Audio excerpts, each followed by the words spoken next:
What is going on, guys and girls? It is Ghost Robo, and this is Call of Duty Ghosts Multiplayer. I've covered the campaign, and you can check out my full walkthrough if you want, but here I want to give you my full impressions and all my thoughts after a first couple games of the competitive multiplayer. I played a few just to get the controls and systems under control, and they have changed some things up. This is Infinity Ward, the people who did Modern Warfare 3, and I really loved Black Ops 2. I love the create a class, pick 10 system. I thought that was really well done. Ooh, that is not a secret crawl space.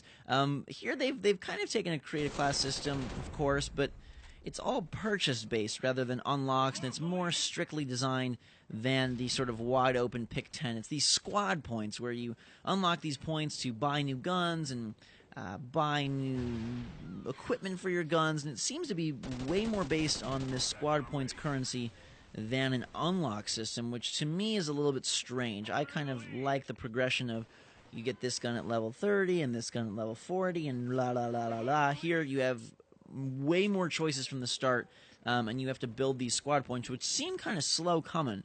I haven't really got a whole bunch of them, and because you have to buy, new kill streaks, you have to buy, perks, you have to buy attachments, you have to buy guns. You really are kind of, your wallet is tight, and you have to decide where you're going to go, especially early on.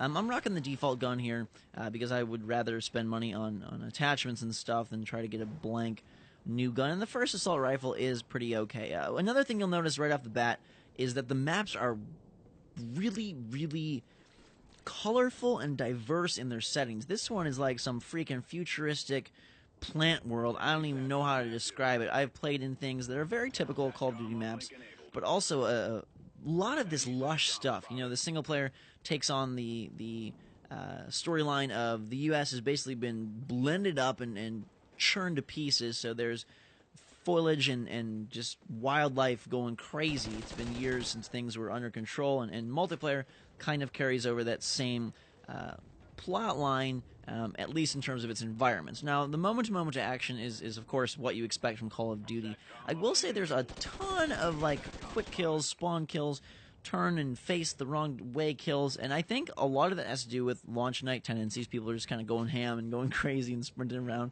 me included.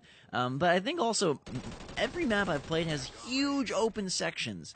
I haven't played very many tightly cornered maps. There's been one or two that remind me of maps of old, but here a lot of maps, as you'll notice in this one, have a gigantic open spaces, which leads you to have more just blindside kills and kills from behind, and that stuff, which can either be very frustrating or very liberating because there's no longer pressure to do perfect. Everybody's dying a bunch of times. I have yet to see anyone pull off a perfect game or even a 20-5 game. Everybody's rocking 16-10 or 14-12. Very, very close scores.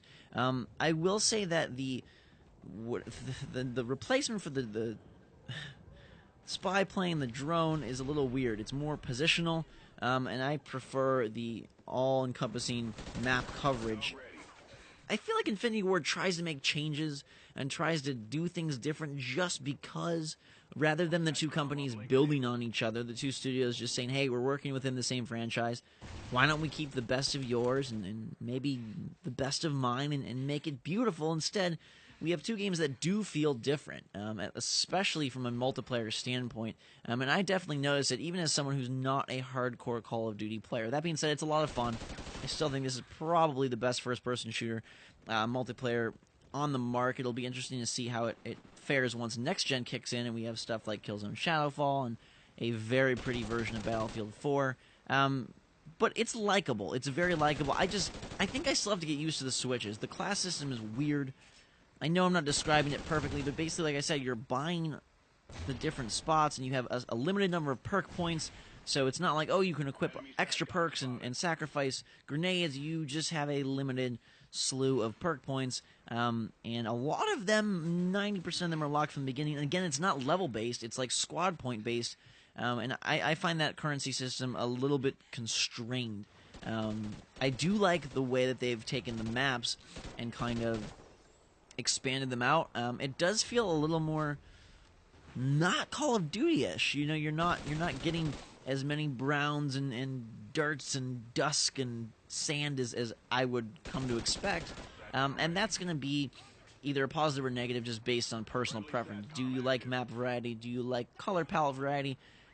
In fact, it aesthetically reminds me a lot of what Killzone has tried to do in the past, with plenty of jungle, plenty of plants.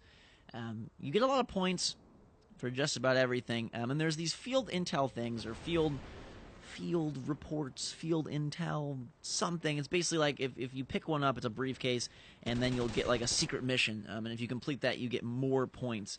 One thing I will say I do like a lot as an improvement is the fact that they place your KD numbers on the screen at all times. No more checking the map or checking the menu, but you can press select and bring up a quick scoreboard of everybody, which I feel is very well integrated. Interface-wise, I think everything looks really nice. The part I'm just not sure about is that class system and then some of the map design. Perhaps it'll simmer down once people figure things out, but right now it's a lot of helter-skelter, just balls to the wall, chickens with their heads cut off, running around. It's back to packages, so no longer is it just picking the kill streaks you want. You have a strike package, you have a support package, and then you have the special perk package, which just gives you a bunch of perks. Again, this is a little bit odd because assault doesn't carry over, across deaths, but support does carry over across deaths in terms of points that you're building up for your kill streaks. I kind of just wish they would go with a unified system. You got a quick glimpse there at the scoreboard that I brought up. It fits nicely in the top right corner. And also, oh my god, if you're a competitive person, the fact that they've added this team rank always visible on the scoreboard. You can see I'm right now team rank 1, like first place on my team.